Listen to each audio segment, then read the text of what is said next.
what Proverbs is saying is your ability to talk wasn't meant just to serve you.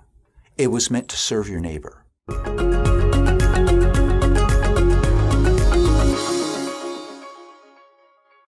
It's been good to spend time in Proverbs. It's been good to look at these themes. It's been good for my heart. It's been convicting and yet gloriously comforting. And I just want to encourage you again, don't hold these themes intellectually.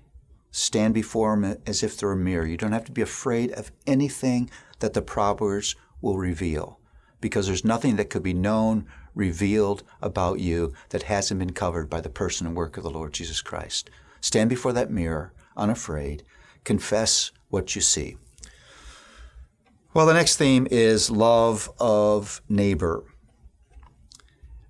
You just don't have to read long in the Proverbs to see that every Proverbs is rooted in one of the two great commands. Let me say that again.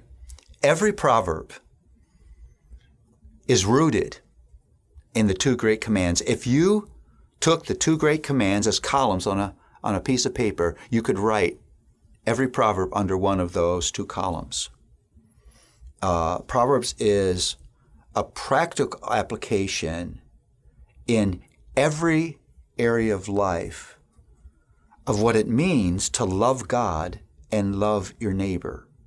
In fact, you could argue, if you just take the second great command, that Proverbs is a wonderful unpacking, a wonderful portrait of that command to love my neighbor. If you want to know in detail what it looks like to love your neighbor, run to Proverbs.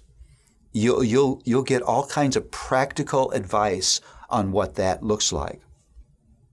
So Proverbs has much to say about, at street level, what it means to love your neighbor. And one of the things that's interesting, one of the points of focus of neighbor love is the use of your tongue. It's your talk. In chapter 15, there's a long contrast between the good fruit of a gentle word and the negative fruit of a hard word. Now, think about that.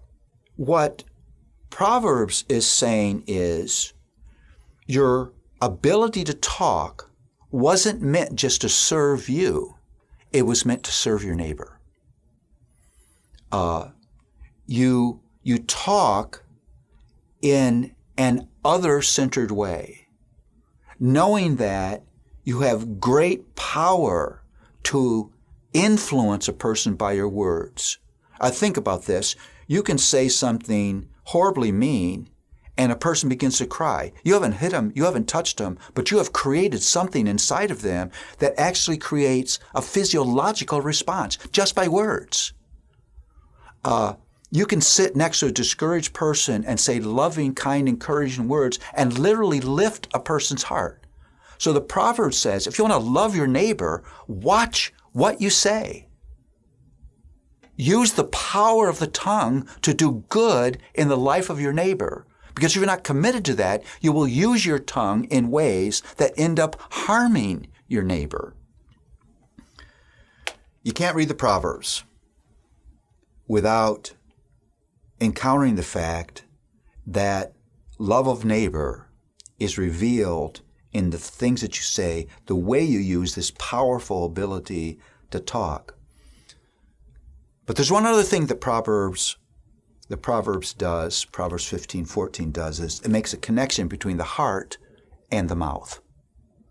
And that immediately propels us to Luke 6 that says, Jesus speaking, he says, it's out of the heart that the mouth speaks. My use of the tongue, whether it's selfish or loving, is not a mouth problem. It's a heart problem. And that's why in James 3 we're told that no one can tame the tongue, because no one can tame the heart. there we run for God's grace and say, won't you make me a person who loves my neighbor by the use of my tongue? What does that look like? Well, Ephesians 4:29 says this, let no corrupt talk come out of your mouths, but only such as good for building up, as it fits the occasion, that it may give grace to those who hear. May God give us grace to use our tongues as instruments of grace, instruments of love in the lives of others.